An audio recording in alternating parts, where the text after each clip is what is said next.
সর্বম শিবময়ম শিবানন্তা শিবকৃপানন্তা। 17ই মে গ্রহরাজ শনির সঞ্চার হচ্ছে রেবতী নক্ষত্রে। এই সঞ্চার নিয়ে ছোট ছোট সংক্ষিপ্ত শর্টস ভিডিও আমি আপনাদের জন্য উপস্থাপনা করেছি, কিন্তু এই রেবতী নক্ষত্রের সঞ্চার অত্যন্ত গুরুত্বপূর্ণ, সেই জন্য একটু লং ভিডিওস দরকার। আপনারা অনেকেই সেই বিষয়ে আমাকে বার্তা দিয়েছেন, আমাকে SMS হোয়াটসঅ্যাপ করেছেন। তো সেই জন্য 2-3টে ভিডিওতে আপনাদের একটু আমি বোঝাবো এই রেবতী নক্ষত্র সম্বন্ধে। কারণ রেবতী নক্ষত্রের একটা ইউনিক বৈশিষ্ট্য আছে। রেবতী নক্ষত্র গণ্ডন্ত নক্ষত্র এবং শেষ নক্ষত্র। এই রেবতী নক্ষত্রের সঞ্চারকে বুঝতে হলে আমাদের রেবতী নক্ষত্রের যে দেবতা পুষণ তাকে বুঝতে হবে, গণ্ডন্তকে বুঝতে হবে, এবং 3টে গণ্ডন্ত ক্ষেত্র অর্থাৎ কর্কট সিংহ, বৃশ্চিক ধনু আর মীন মেষ, এই 3টে ক্ষেত্রকে আমাদের ভালো করে বুঝতে হবে। তবেই কিন্তু আমরা একটা আন্দাজ করতে পারবো যে হোয়াটস কামিং। তো প্রথমে আজকে আমরা একটু অন্য আঙ্গিকে আলোচনা করি ওই বিষয়তে প্রবেশ করার আগে। ওই বিষয়টাও এর সঙ্গে সংযুক্ত, কিন্তু একটু আপনাদের একটু অন্যান্য উদাহরণ দিয়ে অন্যান্য একটু আইডিয়াটা ক্লিয়ার করার চেষ্টা করি। 2016 সালের ইউনিয়ন বাজেটে সরকারের একটা স্কিম এসেছিল, ইনকাম ডিক্লারেশন স্কিম 2016। এটা একটা অ্যামনেস্টি স্কিম ছিল। 1 জুন থেকে 30 সেপ্টেম্বর 2016 এই স্কিমটা লাগু ছিল। এই স্কিমে বলা হয়েছিল যে যারা আয়কর ফাঁকি দিয়েছেন তাদের কাছে একটা সরকারের এটা আবেদন ছিল যে মামলা মোকদ্দমা যদি এড়াতে হয় এবং যারা খেলাপ করেছেন, যারা ট্যাক্স দেননি, তাদের বিরুদ্ধে যে প্রসিকিউশন অ্যাজ ডিফল্টার্স সেটাকে যদি অ্যাভয়েড করতে হয়, তাহলে তাদের যা অ্যাসেটস আছে সেটা ডিক্লেয়ার করে দিক। 45% বোধহয় একটা পেনাল্টি ছিল, প্লাস কিছু ট্যাক্স। তাতে সরকার প্রতিশ্রুতি দিয়েছিল যে তারা রেহাই পাবে, একটা ইমিউনিটি পাবে, তাদের বিরুদ্ধে কোনো ইনকাম ট্যাক্স আয়কর আইনের যে অন্তর্গত যে সমস্ত পানিশমেন্ট শাস্তি আছে সেগুলো তাদের বিরুদ্ধে লাগু করা হবে না। ওয়েলথ ট্যাক্স, ইনকাম ট্যাক্স, এইসব 1957-এর যে সমস্ত নিয়মগুলো আছে সেগুলো লাগু হবে না। এবং 1988-এর বেনামি ট্রানজ্যাকশনস অ্যাক্টও তাদের জন্য লাগু করা হবে না। এবং তাদের যা অ্যাসেট, যা ইনকাম, তাতে কোনো স্ক্রুটিনি, কোনো এনকোয়ারি, কোনো কিছু সরকার দেখবে না। এই যে স্কিমটা দেওয়া হয়েছিল, এই রেবতী নক্ষত্রে শনির যে গোচর, এটা অনেকটাই স্কিমের মতো। আমি আপনাদের বুঝিয়ে বলবো কীরকম, কেন আমার এটা মনে হয়েছে। রেবতী নক্ষত্রে শনি আসছেন, শনি হচ্ছেন কর্মফলদাতা, অডিটর জেনারেল। উনি দেখবেন কে কে ট্যাক্স ফাঁকি দিয়েছে, কে কে বেনামি ট্রানজ্যাকশন করেছে, কার কাছে একেবারে আনঅ্যাকাউন্টেড মানি আছে, অন্যের নামে বেনামি সমস্ত অ্যাসেটস আছে। এবার এই যে শনি মহারাজ গ্রহরাজ যে অডিটটা করবেন,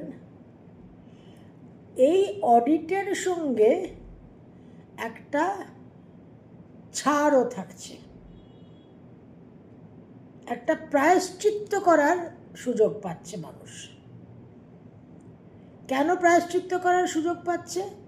কারণ এটা 12th house of the zodiac, দানের জায়গা। শনি যে সমস্ত আমাদের কর্মকে প্রকট করবে, আমাদের যে সমস্ত প্রারব্ধকে তুলে ধরবেন, অডিট করবেন, সেখানে শনি প্রদত্ত যে ফলাফল, সেটা তো অবশ্যই আমরা আমাদের ভোগ করতে হবে। মেষ থেকে মীন রাশিতে শনির যা যা ট্রানজিট হয়, আমাদের প্রতিটা ক্ষেত্রে কিন্তু একটা পানিশমেন্ট, রিওয়ার্ড, যাই হোক, কার্মিক রেট্রিবিউশন আমাদের ভোগ করতে হয়। এই পুষণ যে দেবতা এবং রেবতী নক্ষত্র, এই রেবতী নক্ষত্র কর্মখণ্ডনের নক্ষত্র। এই রেবতী নক্ষত্রে আমরা অনেক দান করে, অনেক মানুষকে সহায়তা করে, অনেক পুণ্য কাজ করে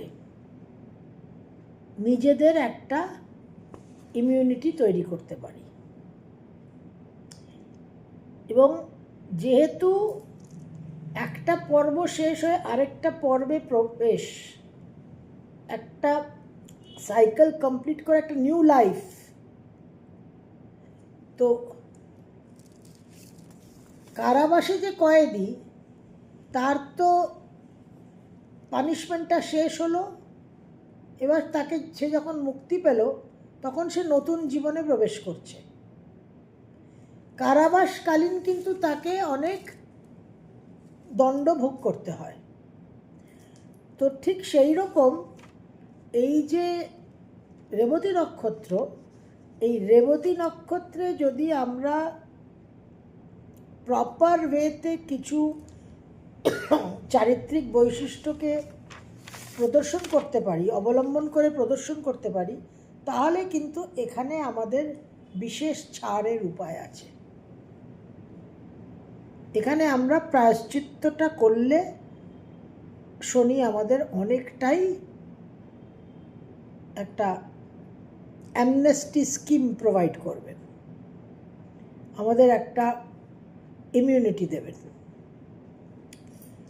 তো বিশেষ প্রায়শ্চিত্ত মন্ত্র আমি আপনাদের সঙ্গে একটু শেয়ার করছি। এই মন্ত্রটা আইডিয়ালি মন্দিরে প্রদক্ষিণ করার সময়, এখন 17ই মে থেকে 9th অক্টোবর এই ফেজটা হচ্ছে প্রথম ফেজ শনির এতে, রেবতী নক্ষত্রে।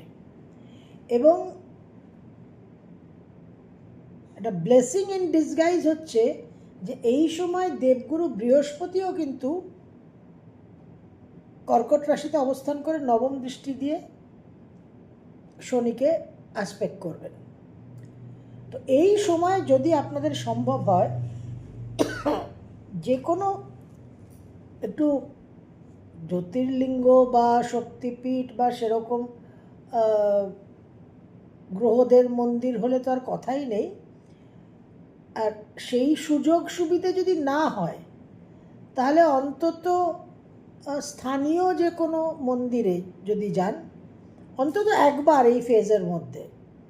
এবং আইডিয়ালি বলবো শনির সঞ্চারের প্রথমে 17ই মে নাগাদ ওই সময়টা, তারপর মধ্যবর্তী সময় একটা, আর লাস্টে একবার, 3বার অন্তত যদি মন্দির দর্শন করেন এবং প্রদক্ষিণ করেন, এবং সেই প্রদক্ষিণ করার সময় যদি এই মন্ত্রটা আপনারা ব্যবহার করেন, তাহলে অতি অবশ্যই লাভবান হবেন।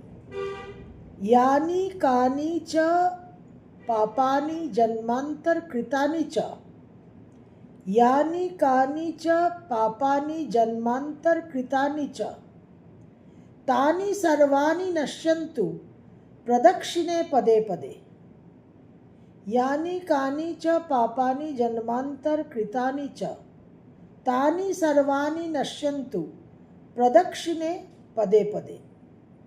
এই মন্ত্র আপনারা গুগলেও পেয়ে যাবেন, ইউটিউবেও পেয়ে যাবেন। তো এই মন্ত্রটা যে কোনো মন্দিরে গিয়ে প্রদক্ষিণ অন্তত 3বার, 11বার করলে, 7বার করলে আরও ভালো, অতি অবশ্যই করবেন। যাদের ঢাইয়া সাড়ে সাথী তারা তো রেবতী নক্ষত্র, তাদের তো বলা বাহুল্য। যাদের রেবতী নক্ষত্রে শনি আছে, যাদের কন্যা রাশিতে শনি আছে, যাদের ধনু রাশিতে শনি আছে, অর্থাৎ Saturn return, Saturn opposition, Saturn square আপনাদের, এবং যাদের মিথুন রাশিতে শনি আছে, আপনারা কিন্তু অবশ্যই এটা করার চেষ্টা করবেন। এছাড়া আরেকটা প্রায়শ্চিত্ত মন্ত্র আপনাদের সঙ্গে শেয়ার করি। বিষ্ণবে বিষ্ণবে নিত্যম, বিষ্ণবে বিষ্ণবে নমঃ, নামানি বিষ্ণু চিত্তস্থং অহংকার গতিং হরিং। বিষ্ণবে বিষ্ণবে নিত্যম, বিষ্ণবে বিষ্ণবে নমঃ, নামানি বিষ্ণু চিত্তস্থং অহংকার গতিম হরিম। আরেকবার বলে দিই, বিষ্ণবে বিষ্ণবে নিত্যম, বিষ্ণবে বিষ্ণবে নমঃ, নামানি বিষ্ণু চিত্তস্থং অহংকার গতিম হরিম। এই মন্ত্র আপনারা চক্রে চক্রে করবেন।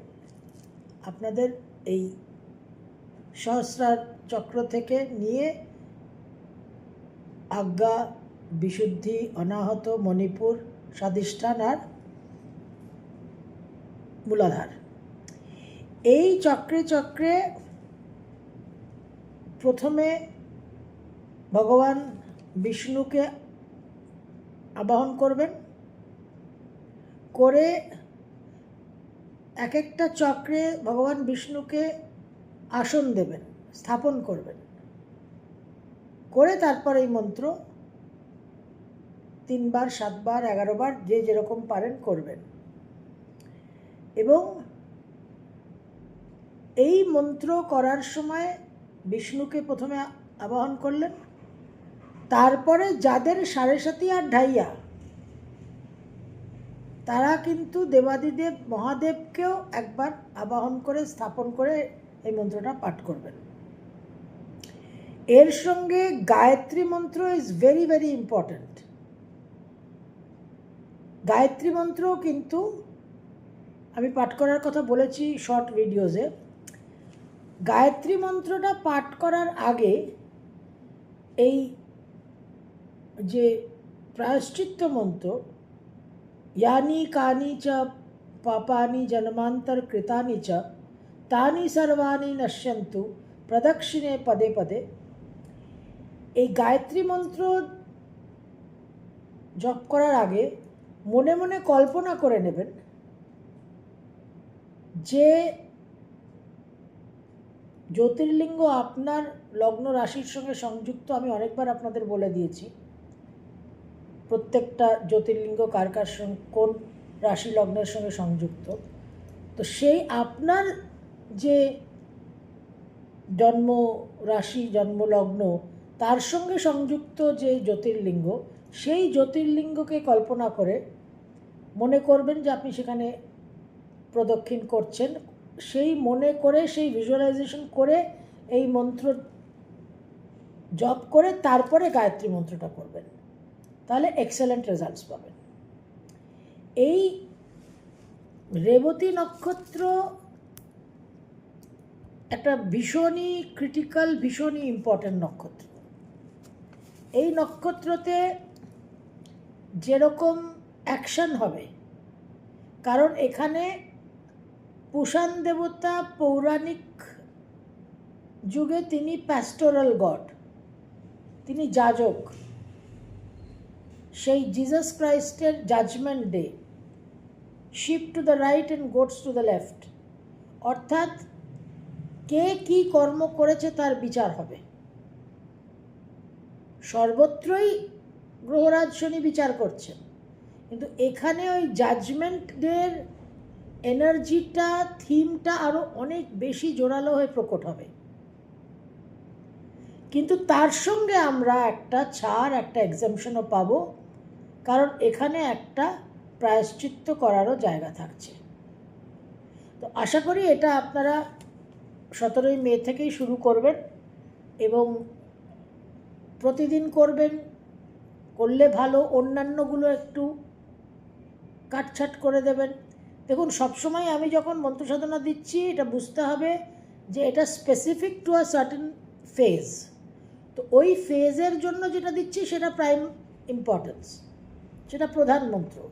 তার জন্য বাকি আপনাদের কিছু কম্প্রোমাইজ করলে কিন্তু কোনো অসুবিধে নেই, কিন্তু ওই পর্বে ওই ঊর্জাটা সবচেয়ে গুরুত্বপূর্ণ। সুতরাং সেই সময় সেটাকে আপনারা ক্যাপিটালাইজ করার কিন্তু একটু চেষ্টা করবেন। অবশ্যই আশা করব যে গ্রহরাজ শনি আমাদের জন্যও একটা ওই ইনকাম ডিক্লারেশন স্কিমের মতো একটা কর্মা অ্যাভয়েডেন্স স্কিম আমাদের জন্যও কিন্তু তিনি ডিক্লেয়ার করবেন এবং আমাদেরও তিনি অনেকটাই ক্ষমা করবেন এবং কর্মখণ্ডন হবে। সর্বম শুভময়ম শিবনন্তা শিবকৃপা আনন্দ।